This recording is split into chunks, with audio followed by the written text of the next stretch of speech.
Hey, I'm Zach. And I'm Jesse. Thanks for joining us on episode 31 of Tesla Time News. On Now You Know.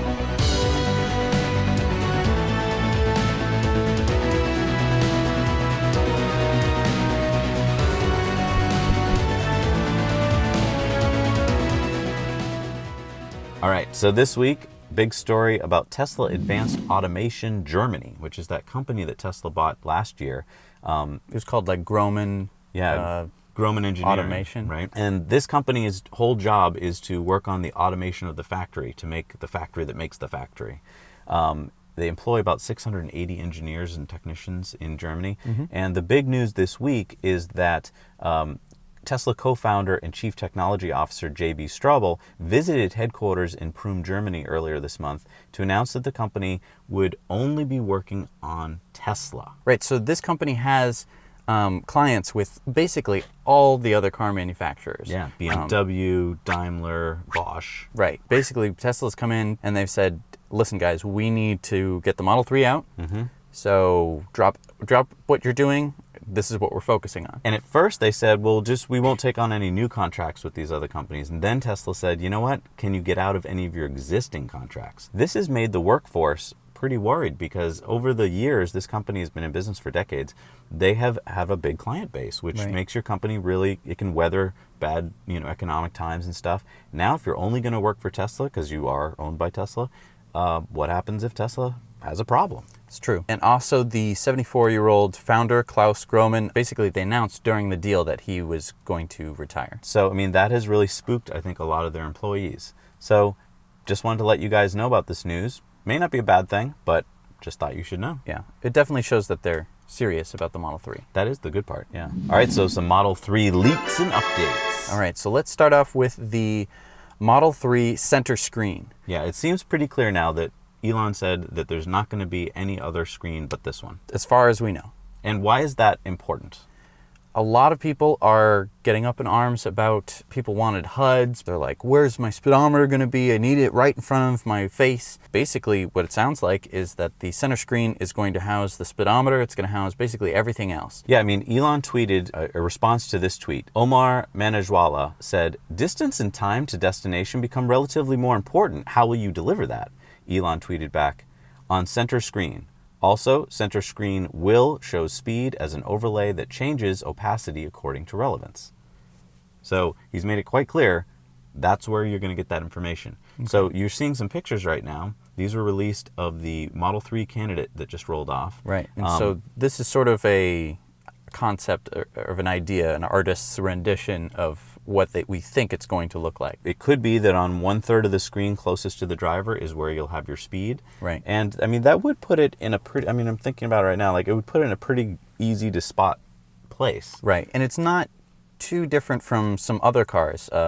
There were a few that other people had mentioned in the comment section from some of our other videos, because this has been a really hot topic for weeks now. The more I've been thinking about it, it's not a game changer for me. I'm not going to change my reservation depending on where the speedometer is in the car. Right. I hope that people relax a little bit, and even if you're worried about it, take a test drive in the car first before you take your name off the list, because you might regret it if you take your name off too soon. Yeah. Some other Model 3 news. Apparently, it looks like the Model 3 is going to get a wider trunk. So when we were first seeing some of the earlier prototypes, the trunk seemed to be between the two lights of the car. Now it looks like that line has changed to include some of the lights. So now the trunk is at least the trunk opening is a little bit wider. I will point out that there's no way for the trunk to be higher, at least according to what we're seeing, because the rear glass comes all the way down to that trunk opening. And so there's no way to have that kind of hatchback opening. Right. It's still a trunk. This is a sedan we're talking about, so you're not going to be able to put like a bike upright into the back of the car.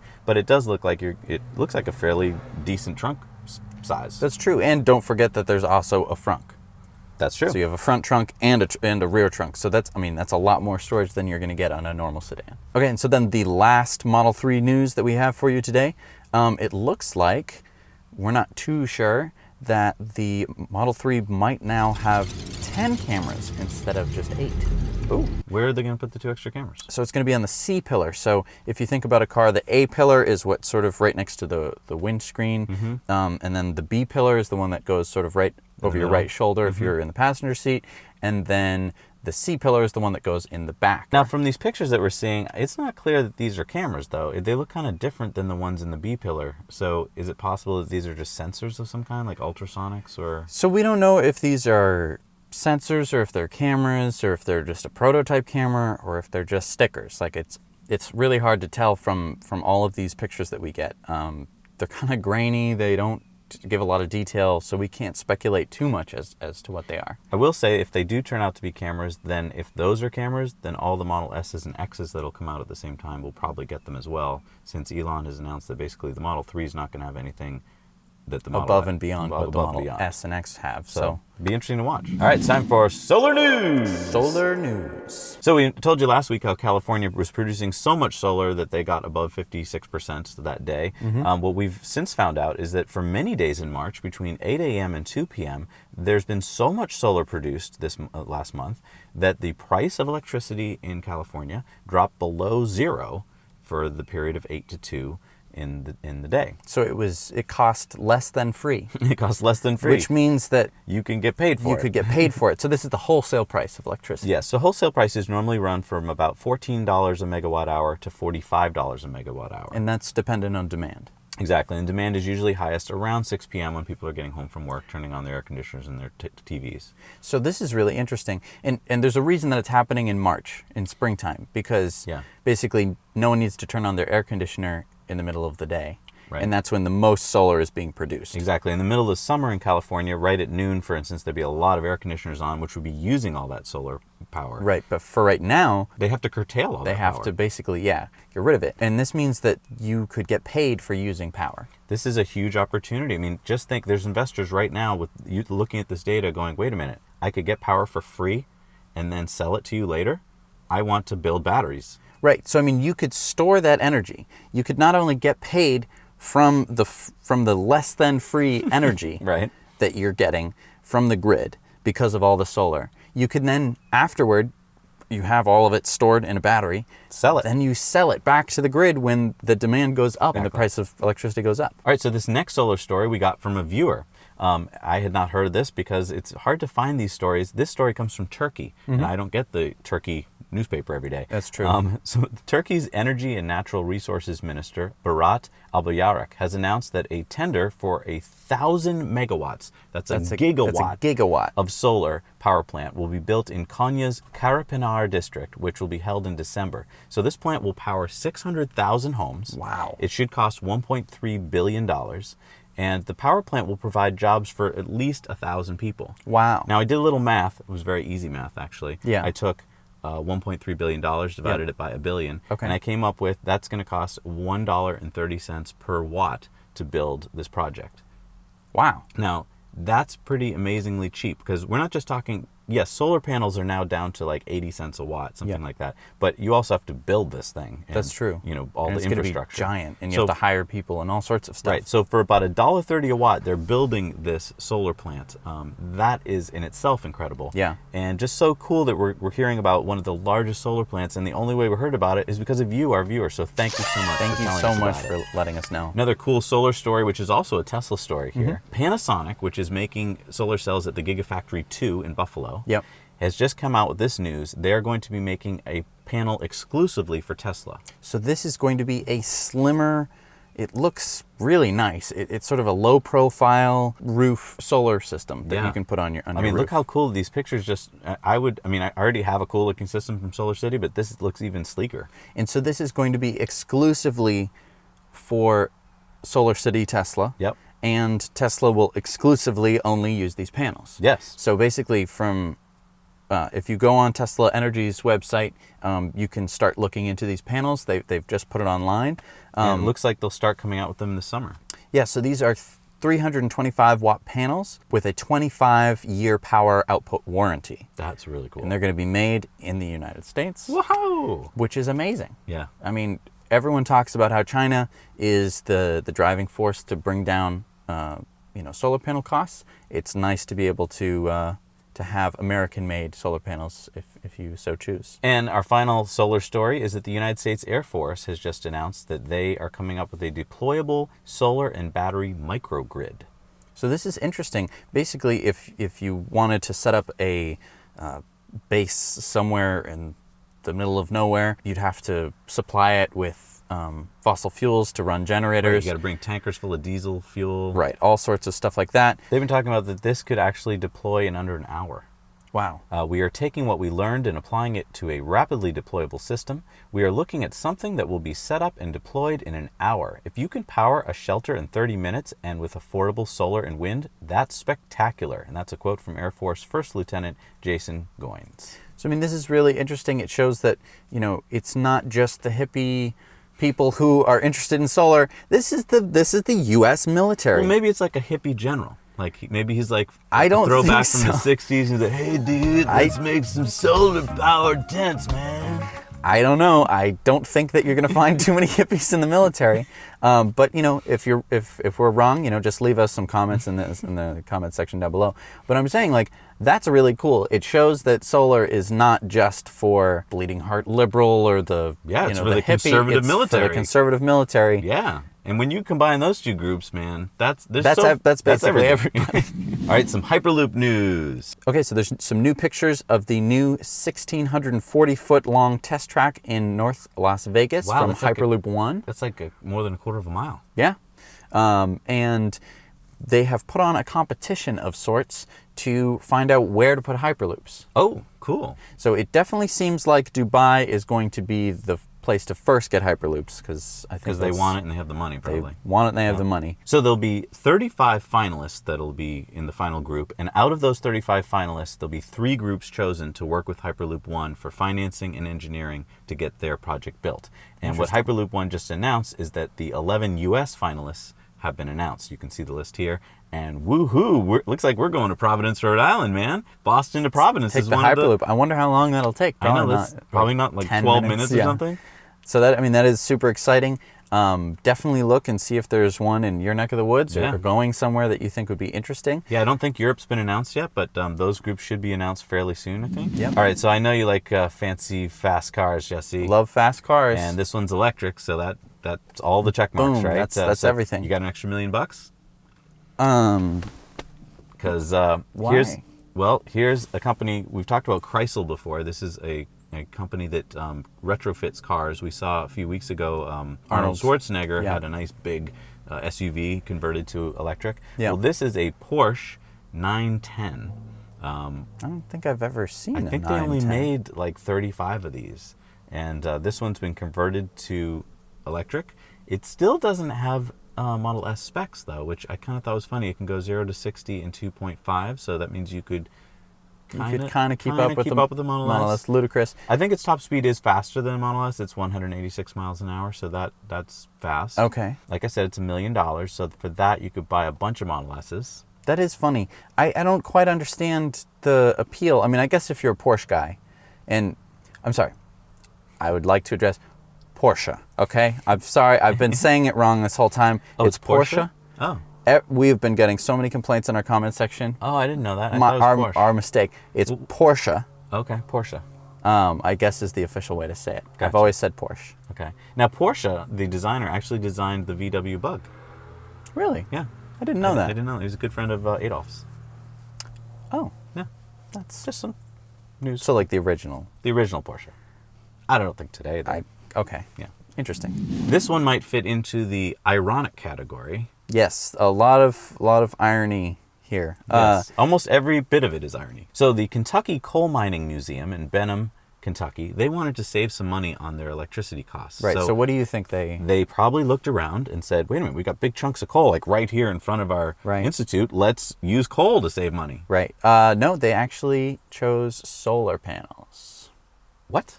So they have installed solar panels on their roof. I've listened to some of the interviews of the proprietor of it's a university that runs the... Right, the community college runs the museum. And they were looking to save some costs, and they saw that a solar system would pay off in about 5 to 7 years or so. Yeah, I mean, this is a quote from communications director Brandon Robinson. He says, we're going to save at least $8,000 to $10,000 off the energy cost for the building alone. Wow. Yeah. If that just doesn't prove to you that coal is on the way out and Yeah, I mean, And solar's on the way in. solar on a coal mining museum in Kentucky saving money. Come on, people. Really shows the coal. Writing's on the wall. Yeah, coal is history. All right, there's a big bill that's coming up in the state Senate in California, and we thought this was an important story if you lived in California because we like to tell you about local legislation, and this is a cool one. This is California Bill SB71. That means it started in the Senate, and it was State Senator Scott Wiener of San Francisco who introduced the bill. He introduced it in January, and his bill would require a solar electric or solar thermal system to be installed in the solar zone of those residential and non-residential buildings on which construction commences on or after January 1st, 2018. Okay, so wait a minute. What's a solar zone? So the building code in California had been updated a few years ago to make it so that if you're building a new building, you had to designate what was called a solar zone. Didn't mean you had to do anything with it, but you had to just basically let homeowners know, like, this would be a good place to put solar panels. Okay, so there couldn't be like stuff sticking out of the Right. roof, and there couldn't be any like air conditioning systems on a commercial Exactly. system. You had to make it kind of ready to put solar. Okay. Well, this new bill goes one step further and says, you know what? Put the solar there. So all new buildings, if this bill is passed into law, would mean that all new buildings will have to have a solar system or solar thermal system in installed. this solar zone. If California does it, many states follow California. So this is why it's so important for California to do it. So call your legislator and tell them SB 71 is what you want passed. So we wanted to give you a quick update on the Chevy Bolt deliveries. We're going to be doing an episode very soon about, we went down and test drove a Chevy Bolt, so that'll be coming out soon. That's exciting. Chevy Bolt sales are kind of flat in the U.S. There's been 3,092 units sold in the first quarter. And if you look at this chart here, you can see that they're not skyrocketing upward. They're actually kind of dipping and staying flat. They're under 1,000 a there's month. been a few hundred more that were sold in Canada and South Korea. I mean, I think there's a very high demand for them. Yeah, no, it's a cool car, but it's just they're not flying off the shelves. Well, they're not providing them. True. I mean they're running out of supply. As soon as a shipment of bolts come in, they sell. Yep. But it shows that GM doesn't really want to sell too many of them. No. They're not advertising them. They're not doing anything other than just sort of, getting rid of them. And in fact, when you go to a Chevy dealership, they like it that you came in to see the Bolt, but then they start talking to you about other cars. Really? Yeah. Wow. Hey, do you like this Volt? Do you like this Corvette? Like, they were talking about lots of other cars, and it was like, what does this have to do with the Bolt? So, I mean, I think that this really shows that the Bolt is a compliance car. It's just to raise their fleet MPG numbers. Yes. Because if they really were committed to it, they'd be selling a whole lot more of them. I think that kind of, at least for me, leaves a bad taste in my mouth. And I wouldn't want to go run out and grab a Bolt because they're just not going to keep working on it. Well, also, when you go into the dealership, if you do fall in love with it and you're like, I want this one in blue, they don't have it in blue. You have to put it in order and you have to wait a few months. After a few months, that excitement goes away. After a few months, I can get a Model 3. Exactly. Speaking of Tesla, Yeah. Tesla just announced its delivery numbers for quarter one. They delivered 25,418 vehicles. Wow.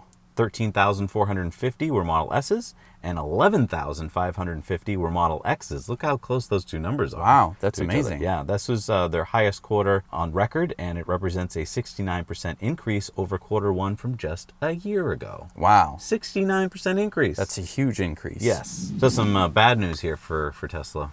Yeah, so in Utah, the state Supreme Court made a 5-0 ruling that basically denied Tesla the right to sell its fleet of electric cars directly to consumers from Utah-based stores. Yeah, and this kind of sucks because Tesla had built a $3 million service center.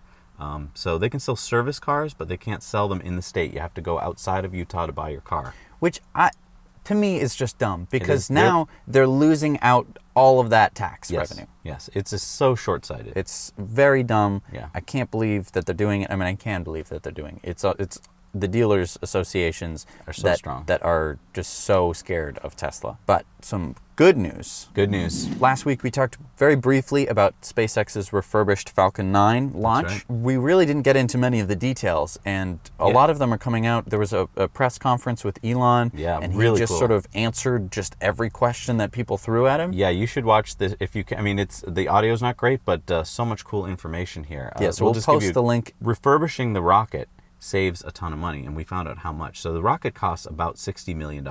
Okay. So if you let that just burn up in the atmosphere, you just basically let $60 million burn up. But if you can reuse it, you get to save all that money. Now, what about fuel, though? I mean, fuel, so it's just a big can full of fuel, right? That's It what must I be thought. super expensive. So I thought, but Elon announced that the cost of the mission is only 0.3% the propellant. So the cost of the mission, the fuel is only 0.3% of that cost. Wow. Yeah. It takes a minute to wrap your head around that. Yeah. That's huge. Yeah. So SpaceX spent $1 billion to come up with this idea of reusing rockets. So they're $1 billion in the hole, so to speak, for having to research all of this. Right. But think about this for a minute. If you get to take a $60 million rocket and reuse it, very quickly it pays back for itself. That's because true. you launch, say, 20 rockets, and boom, now you're ahead. Absolutely. And so he announced a bunch of other cool things that I hadn't thought about. Mm-hmm. One is that the cost of the rocket, $60 million, is about 70% of the cost of the flight. And that he will be able to reuse that rocket up to 100 times. Wow. So this means that you can build a rocket for $60 million and then use it 100 times, Right. as So opposed to just once. So that's $600,000 a launch, if you think about it, because you got to use it 100 times. It's amazing. That's cheap almost. Yeah. Do you know what? That's cheaper than that Porsche. No, I'm serious. That's cheaper than that Porsche. That's a good point. That electric Porsche. That's a really good point.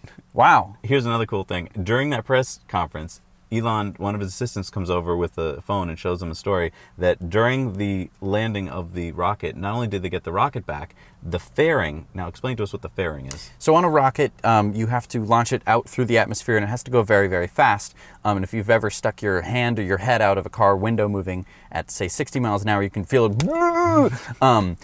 You don't want whatever delicate satellite to be experiencing those kind of atmospheric effects, and it would also throw off your rocket.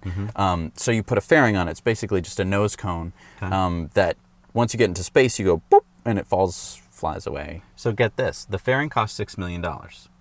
Elon sat down with his engineers, and at one point we were debating if we should try to recover it or not. And imagine if you had a $6 million in cash in a pallet flying through the air and it was going to smash into the ocean. Would you try to recover that? Yes. Yes, you would. So their engineers came up with thruster rockets, autonomous thruster rockets on the fairing that start to guide it back to Earth. And then, once it gets into Earth's atmosphere, guidable parachutes open up and steer the fairing to where you want. So they were actually able to recover the fairing from the SES-10 mission, saving $6 million. And now that they've proven that works, they're going to just do it over and over again. So not only the $60 million rocket, the $6 million fairing, basically getting all the parts back. Right. So you can reuse them again. And Elon went on to mention that they'll probably invent some kind of bouncy house to land the fairing on. So big inflatable balloon almost that you sort of land the fairing on. Yeah. I mean, that's amazing. Yeah. So that way, and he's saying basically you can reuse the rocket you can turn it around in 24 hours. That's his goal. And not only, this isn't like a goal for 10 years from now. He said they can probably end up doing this at the end of this year or at the latest next year. Wow. That they'll be able to turn the rocket around from going to space, landing, relaunching within 24 hours. Right. So now the way they're going to do that is they're going to put health monitors onto the rocket, kind of like you do with, like, one reporter was kind of like, wait, but don't you need to have humans inspect this, and that'll take weeks? And he's like, well, think about an airplane. Airplane lands after its flight. You don't have thousands of inspectors go over it with a fine-tooth comb. It tells you how it's doing. It has all sorts of electronic indicators to tell you, like, I'm fine. Interesting. And if you're fine, then you can take off again. Same thing here. If everything's fine, they'll just take off again. Interesting. Okay. And so, I mean, we keep talking about the rocket. We're not talking about the literal rocket that went up and came back down and went back up and came back down. That rocket, so the Falcon 9 rocket that has just made history, is not going to get launched again. He is going to be donating it to Cape Canaveral, and they're going to have it on display as one of the historic rockets. We're going to have to go back to Kennedy Space Center. I know, we just missed it by a few weeks or so. That's so cool. So a side note, in the upcoming launch of the Falcon Heavy. So this will be later this summer? Yeah, so what is the Falcon Heavy? The Falcon Heavy is, so we've seen the first stage come back down. Yeah. Imagine 2 more first stages bolted onto the side of that first stage. Okay, so 3 rockets. So 3 cores, basically. They're called cores.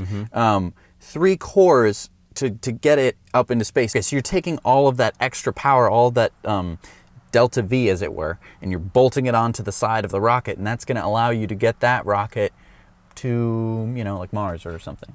And then we lose them forever. And then, then they're going to pop off, and both of them, at roughly the same time, are going to land on drone ships. Oh my goodness. Elon said at this press conference, rapid and complete reusability of rockets is really the key to opening up space and becoming a spacefaring civilization, a multi-planet species, and having the future be something that's incredibly exciting and inspiring for all to look forward to. Wow. Yeah, so he announced that there'll be a late summer launch of Falcon Heavy. That should be so exciting to see. He said it was shockingly hard to go from a single core to triple cores, and they're just finalizing kind of the math on that. Funny how he thinks that that's difficult when he lands one on a rocket barge. Yeah, I mean, rocket science that's tough stuff. Yeah, I know from past experience that that's pretty tough. I do. I've played Kerbal Space Program, so. So our comment from viewers this week is from David Pullen, and we love to get comments from, and there were so many good ones this week. Yeah. This one was really cool. David Pullen said, Neural Lace comes from the series of culture books written by Lane M. Banks. This is also where he got the idea for naming the SpaceX drone barges. If you want more insight into Elon's thinking, this is a series that is well worth reading. Thank you for that comment. We just ordered some of those books because we would love to get more insight into Elon, and I didn't know that was where those things came from. Very cool. It's so awesome to now you to know, have, you know. Yeah, I know. It's so great to have commenters that have things that we don't know about. Yeah, thank you for sharing that. And every week we like to tell you about new superchargers that are going online. In fact, we even got a comment from a viewer in Brisbane, Australia, who is saying, I wish there was a supercharger here. And guess what we just found out is that there is a permit pulled for a supercharger in Brisbane, Australia. Yeah, it was pulled about 3 months ago, and that usually means that construction should start fairly soon. That's pretty exciting. That's the northernmost city on the Australian's eastern coast. So if Brisbane goes online, that means you'll be able to get all the way up and down the coast of Australia on the east coast there. So that would be very exciting. So this week we've got some new superchargers. I wanted to give a quick shout out to Marcus Lisheim for sharing a video of Elon speaking at a supercharger in Germany last year. Here's something that I didn't know. Yeah. Germany has more superchargers per capita than the United States. Yeah, why is that? I think it's because it's a smaller country, but also basically by the end of this year, every person in Germany will be within range of a supercharger. Yeah, Elon said that because you're probably going to travel so fast in Germany on the Autobahn that you're going to need more superchargers because you use more energy. And so he's putting them closer together for you. How nice of him. That's super nice. Yeah. He also mentioned that in Germany, they are being upgraded to the 135 kilowatt superchargers as opposed to the 120 kilowatts ones that we have here in the U.S. Very interesting. Little preferential treatment there, Elon. Huh. Let's talk about some of the superchargers that are coming online. Yes. In the past week. All right. So there's one that's been permitted in Charleston, West Virginia. And there are two under construction in Schaffhausen, Switzerland, and Wilmington, North Carolina. Oh, and I forgot this one. And also Little Rock, Arkansas. Nice. And it looks like there's two new open ones in Aurora, Illinois, and Guira, Jordan. As always, we want to give super duper special shout out to our Patreon supporters because without you, we really couldn't do this show. You guys do financially and emotionally support us and spiritually. So a big shout out this week goes to Eli Lipcon, Jeff Manning, and Logan Hardy. Thank you so much for supporting the news. If you are watching this and you would like to help support this show, this YouTube channel, please click right here to visit our Patreon page. Oh, yeah. It just goes a real long way to a couple bucks a month really makes a huge difference to us. Yeah. If you support us with over $5 a month, your name will be read in one of our Tesla Time News episodes. And all of our thousands of viewers will know what a cool person you are. Absolutely. I kind of think of it as like back in the days of magazines, you would subscribe to a magazine and you'd pay like $25 a year to subscribe to Time or something like that. It's kind of like subscribing to a magazine. It really just is, your financial contribution to something. If you're watching us every week, then it's obviously something you like and it helps us out quite a lot. For our non-Patreon viewers, thank you so much for watching. We appreciate you as well. Please hit the like button. It lets YouTube and everyone else know that this is a video that you enjoyed. And also, if you haven't done so already, hit that subscribe button. We come up with these videos every week. This is our 31st week in a row that we've come up with a video. It doesn't matter if it's been Christmas, if we've been sick, if we've been on the road. We have been coming out with these videos, uploading them, and our editors have been coming in every Monday and Tuesday and working their butts off to get them out every single week. That's something you can depend on. We also have all sorts of other great content. We have stuff about all sorts of other electric cars and how to do different things. Oh yeah, like I mean, if you click right here, you're going to see a video on how we installed our solar system on our roof and like what are the thoughts behind it. Right, So, a lot of people haven't seen that one, and I think that yeah, that's it was pretty really cool. We used a drone. We used a bunch of drones. Right. So that, it was really cool. So yeah, So- click right there and you'll see that video. All right, so thank you so much for watching. Now you know.